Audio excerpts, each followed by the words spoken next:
Tuendelee kuagiza kutoka nje ama Omondi atengeneze? Tupitishe hii budget ama tusipitishe?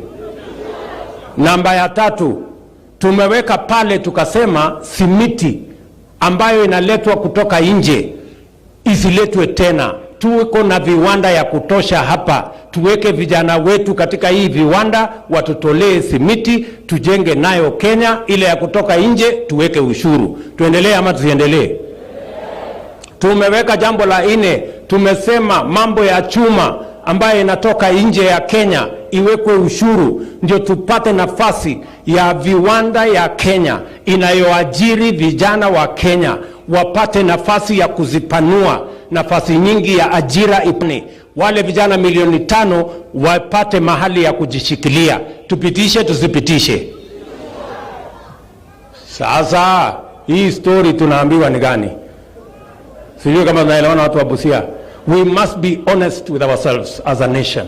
Na ndio mimi ninasema kama rais wa Kenya, mimi nilisema safari hii nyinyi wadosi mvumilie kidogo, wacha tushughulikie hawa mahasla jameni, hata na wao wakuwe na kitu kwa mfuko, ndio sisi wote tuishi katika Kenya moja.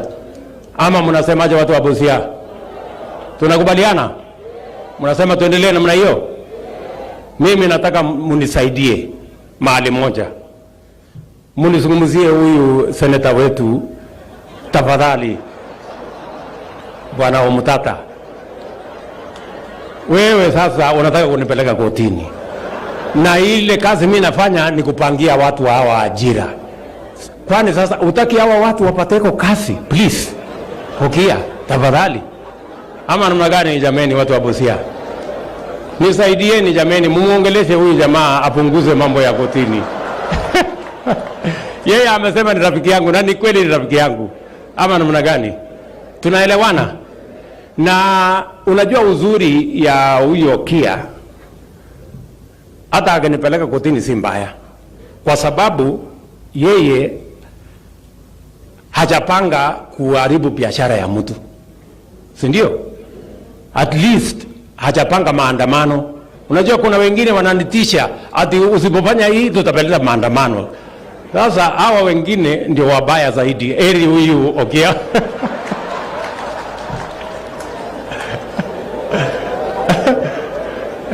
Eri huyu at least akinipeleka kotini, hakuna kibanda ya mama itachomeka, mboga ya mtu haiwezi kuharibika, biashara ya mtu haiwezi kuharibika. Tutangangana na yeye huko kotini. Ama namna gani? So lakini ile kitu mimi nataka niulize, as a nation we must think as a nation. Sijui kama tunaelewana. Na sasa wewe Okia,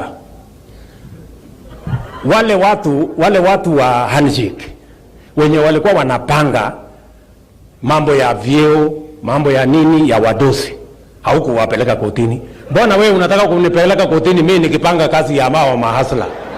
Si unaona unanionea tu bure? Wale ndio ungewapeleka kotini kwa sababu walikuwa wanatusumbua.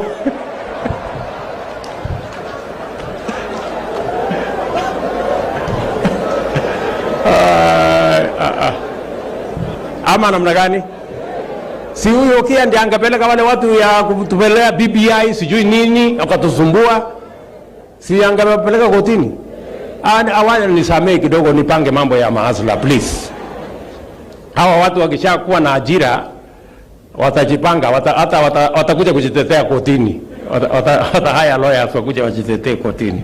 So otherwise watu wa Busia, mimi nimefurahi sana kufika hapa, na vile nilikuwa nakujanga Busia